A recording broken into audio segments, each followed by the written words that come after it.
ارتفاع طفيف للجنيه المصري أمام الدولار الأمريكي ليصل إلى 48 جنيه و11 قرش في البنك المركزي المصري. بسم الله الرحمن الرحيم، مساء الفل عليكم.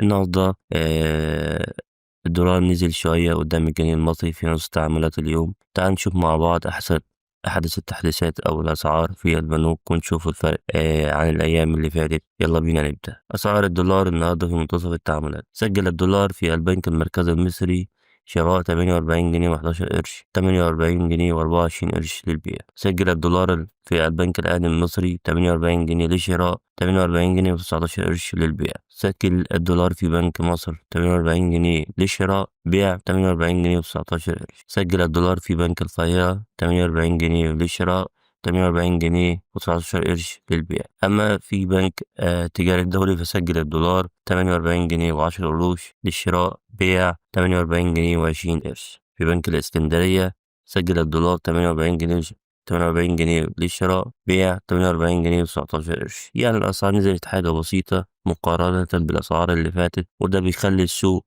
هادي شوية في نص اليوم. وكده نكون وصلنا لنهاية تحديث أسعار الدولار في نص تعاملات النهاردة.